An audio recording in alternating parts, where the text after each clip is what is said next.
స్వామియేష్ అన్న welcome to ఆ channel Crick talks with Karthik. ముందుగా అందరికీ వెరీ గుడ్ ఆఫ్టర్నూన్. సో మనం నిన్న రివ్యూలో చెప్పుకున్నట్టుగానే ఇవాళ బోర్డర్ గవాస్కర్ థర్డ్ టెస్ట్ గావాలో ఏదైతే జరిగిందో అది గంగార్పణం అయిపోయింది. అంటే వర్షం వచ్చి మ్యాచ్ని మొత్తం కాకుండా చేసి డ్రాగా ముగిసారు. అంతకన్నా ముందర ఏమైందో ఏంటో చూద్దాం. సో ఓవర్ నైట్ స్కోర్ ఏదైతే ఉందో ఇండియా ఫాలో దాటిన తర్వాత 258 రన్స్ 254 రన్స్ ఆర్ 256 రన్స్ ఏదైతే ఉందో దాంతో పాటు ఏదైతే ఒక వికెట్ ఉందో దానికోసం ఆస్ట్రేలియా వాళ్ళు ఎటువంటి తప్పు లేకుండా వచ్చిన 3 ఓవర్లలోనే వికెట్ అనేది తీసేశారు. సో ఆస్ట్రేలియా వాళ్ళు చాలా డెస్పరేట్గా ఉండే మాకు రిజల్ట్ కావాలి అని చెప్పి. But God have other plans అనమాట. దాని గురించి మాట్లాడు. సో ఏదైతే అయిపోయిందో సో 260 రన్స్కి ఇండియా అయితే ఆల్అౌట్ అయితే జరిగింది. సో ఇండియా అక్కడ ఏంటంటే ఒక ఓడిపోతున్న సిచ్యువేషన్స్ డ్రా చేసుకుందాం అనుకునే అని ఒక సిచ్యువేషన్కి అయితే ఇండియా అయితే వచ్చిందని చెప్పాలి. సో అదే అయిందన్నమాట. సో ఆస్ట్రేలియా వాళ్ళు ఏం చేశారంటే ఆస్ట్రేలియా వాళ్ళు ఇన్నింగ్ స్టార్ట్ చేసే ముందరగా ఏదైతే మన ఇండియా ఒక వికెట్ పోయిందో 260 రన్స్ ఆల్అౌట్ అయిపోయిందో దాని తర్వాత వాన పడింది.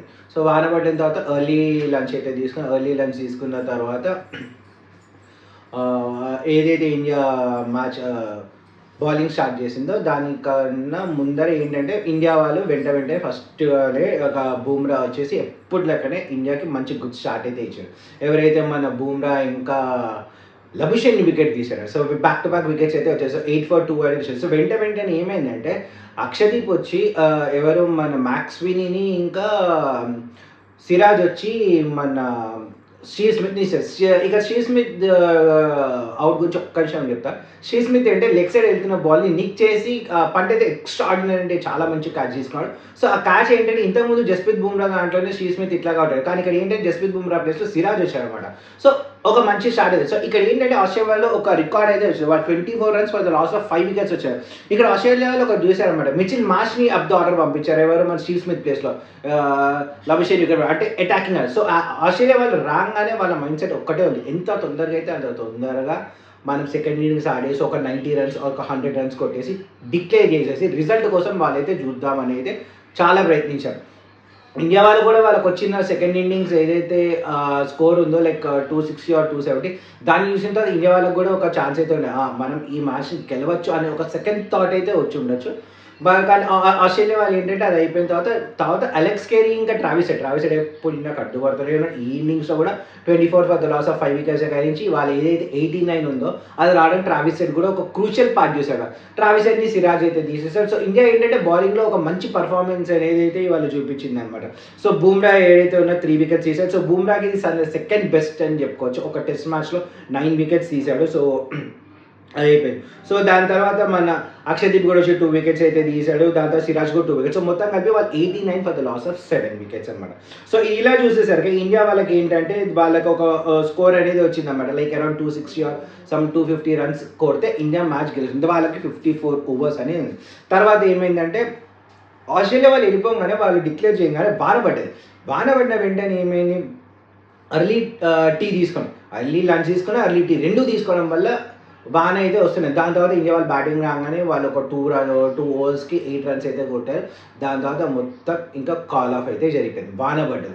సో ఇండియా ఈ మ్యాచ్ ఓడిపోతుంది అని అనుకోలేదు, ఎందుకంటే ఫస్ట్లోనే వాళ్ళు ఏమంటారంటే బౌలింగ్ అంతగా పర్ఫామ్ చేయలేదు. ఓన్లీ బూమ్రా ఒక్కడే వికెట్ తీసుకోవచ్చు. ఫస్ట్ ఇన్నింగ్స్లో 440, సెకండ్ ఇన్నింగ్స్లో ఫాలో ఆన్ వస్తుంది ఏమనుకో. ఫాలో ఆన్ వచ్చింటే కనుక ఇండియా ఒక చెత్త రికార్డు ఉండేవాడు.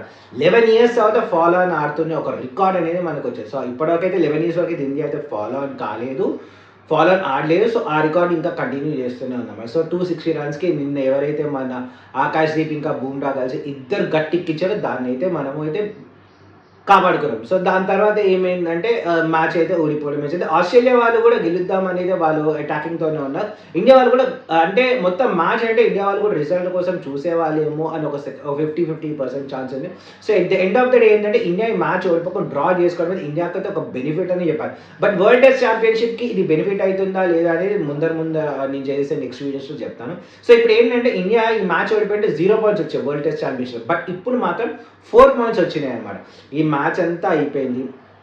ఇంకో హాఫ్ అన్ అవర్ మ్యాచ్ అనేది డ్రా అనేది ఎంపైర్స్ అఫీషియల్గా అనౌన్స్ చేస్తారు అన్నప్పటి నుంచి ఒక కన్వర్జేషన్ అనేది నడిచింది. ఎవరికి? విరాట్ కోహ్లీ ఇంకా అశ్విన్ మధ్య. అశ్విన్ అందరికీ ఒక షాకింగ్ న్యూస్ చెప్పాడు. తన ఇంటర్నేషనల్ క్రికెట్కి ఇమ్మీడియట్ ఎఫెక్ట్గా తను రిటైర్మెంట్ అనేది ఇవ్వడం అయితే జరిగింది. సో అశ్విన్ లెజెండరీ స్పిన్నర్, ఇండియాకి ఎన్నో మ్యాచెస్ ఆడాడు, ఎంతోగా పర్ఫామ్ చేశాడు, ఎన్నో మ్యాచెస్. తను ఒక లెజెండరీ స్పిన్నింగ్ కన్నా తన క్రికెట్ రూల్స్ని ఎంత బాగా యూజ్ చేస్తాడని చాలా అద్భుతంగా. తను నేను నెక్స్ట్ వీడియోలో గురించి తను డీటెయిల్గా చెప్తాను, తను గీసిన రికార్డ్ గురించి, తన బ్రెయిన్ గురించి, తన మొత్తం గురించి నేను ఒక వీడియో చేద్దాం, నెక్స్ట్ వీడియో వస్తుంది. సో అదనమాట. సో అశ్విన్ అయితే ఇవ్వడం జరిగింది. ఇక్కడ విరాట్ కోహ్లీ గురించి నేను ఒక్కటి చెప్పాలి. విరాట్ కోహ్లీ ఏంటంటే సిరాజ్ బౌలింగ్లో రోహిత్ శర్మ వచ్చి నువ్వు ఓవర్ ద వికెట్ వేయొద్దు అంటే, లేదు విరాట్ కోహ్లీ వెయ్యని తను సెట్ చేస్తున్నాడు అని చెప్పాడు. సో అప్పుడు సిరాజ్ వచ్చి వికెట్ తీశాడు. సో ఇక్కడ విరాట్ కోహ్లీ చూసే ట్రూ లీడర్ అనిపించాడు. ఇక్కడ మన కెప్టెన్ రోహిత్ శర్మకి అలాగే ఏమంటారు టిప్స్ ఇచ్చాడు. తన ఎక్స్ ఆర్సీబీ బౌలర్ అయిన సిరాజ్కి కూడా బ్యాకప్ అయితే చేశాడు అన్నమాట. సో అది ఇవాళ జరిగిన మ్యాచ్కి ఓవరాల్గా చూస్తే బౌలింగ్ పర్ఫార్మెన్స్కి అయితే ఓకే, కానీ బౌలింగ్ పర్ఫార్మెన్స్ ఇంకా ఆకాశదీప్ ఇంకా మొహమ్మద్ సిరాజ్ బుమ్రాకి చాలా అద్భుతంగా వాళ్ళు బ్యాక్ సపోర్ట్ చేయాలి. సపోర్ట్ చేయకపోతే బుమ్రా ఒక్కడి వల్ల అయితే చాలా కష్టం అవుతుంది.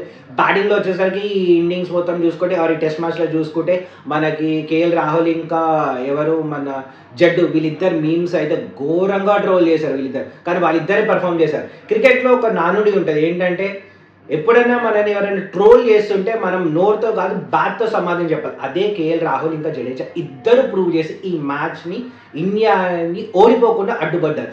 సో ఇది అనమాట జరిగింది. సో నెక్స్ట్ ఇండియా ఈ బీజేటీవీ సిరీస్ గెలవాలన్నా కానీ, వరల్డ్ టెస్ట్ ఛాంపియన్షిప్కి క్వాలిఫై అయినా కానీ మన ఇండియాలో బ్యాటింగ్లో రోహిత్ ఇంకా కోహ్లీ వీళ్ళు ఆడకపోతే మాత్రం చాలా అంటే చాలా కష్టం.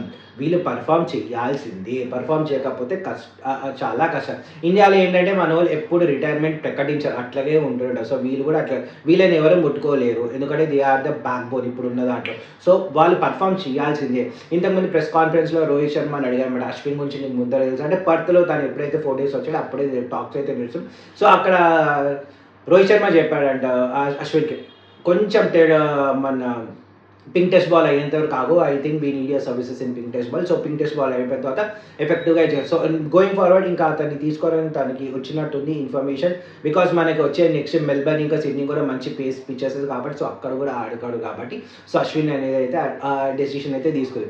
రోహిత్ శర్మ ఇంకొకడు కూడా చెప్పాడు మొహమ్మద్ సిరాజ్ గురించి అప్డేట్. ఎన్సీసీ వాళ్ళు నాకు ఏం చెప్పలేదు, అక్కడి అతను ఇంకా 100% ఫిట్నెస్ అయితే రాలేదు. సో తనని తీసుకొచ్చి ఇక్కడ మిడ్ ఆఫ్ ద టెస్ట్ మ్యాచ్లో తను ఒక ఇంజురీ అయితే మళ్ళీ తనకే లాస్ అవుతుందని చెప్పి, సో ఇంకా రాలేదు. సో వస్తే కనుక ఐఎమ్ 100% షూర్. ఏదైతే బయట మీమ్స్ రాస్తారు రోహిత్ శర్మకి ఇంకా మొహమ్మద్ సిరాజ్కి గొడవ అవుతుంది, అదంతా ఏం లేదు. అందరూ ఇండియాకే ఆడతారు, ఎంత ఏది ఉన్నా కానీ ఇండియాకి వచ్చేసరికి వీ ఆల్ ఆర్ వన్ అని ఉంది. But going forward Rohit Sharma, Virat Kohli చాలా పర్ఫామ్ చేయాలి. అలాగే మన బ్యాటింగ్ యూనిట్ అంతా పర్ఫామ్ చేయాలి, బౌలింగ్లో కూడా బుమ్రాకి సపోర్ట్ రావాలి. ఇవన్నీ కలిసికట్టుగా వస్తేనే బీజేటీవీ అనే సిరీస్ని మనం గెలుస్తాం. ఇంతకుముందు నుంచి మనం గెలుస్తూనే ఉన్నాం. కానీ ఇక్కడ ఇంకొక విషయం ఏంటంటే, గాబాలో లాస్ట్ 3 టెస్ట్ మ్యాచ్ల్లో ఆస్ట్రేలియా 2 టెస్ట్ మ్యాచ్లు ఓడిపోయింది. ఒకటి ఇండియా మీద, ఒకటి వెస్టిండీస్ మీద అయితే అది షాకింగ్ అనే చెప్పాలి ఆస్ట్రేలియా వాళ్ళకి. ఇక్కడ గెలుద్దాం అనుకున్నారు, but God has other plans. మ్యాచ్ని డ్రా చేయడం అయితే జరిగింది. సో ఇది ఇవాళ మ్యాచ్, ఈ third test match between India versus Australia నా రివ్యూ. మీకేమనిపిస్తుంది? నేను చెప్పిన దాంట్లో మీకు కంటెంట్ కనుక నచ్చితే నా ఛానల్ లైక్ చేయండి, షేర్ చేయండి, సబ్స్క్రైబ్ చేయండి, వ్యూ చేయండి. మీరు లైక్ చేసిన దాన్ని బట్టి నాకు వేరే వాళ్ళకు కూడా కంటెంట్ అనేది వాళ్ళకి కూడా వ్యూ చేయడానికి అయితే ఉంటుంది. అది మీకేమనిపిస్తుంది? మరి ఇండియా వాళ్ళు అశ్విన్ తీసుకున్న డెసిషన్ కరెక్టా కాదా ఏమనిపిస్తుందో కమెంట్లో చెప్పండి. Thank you, bye.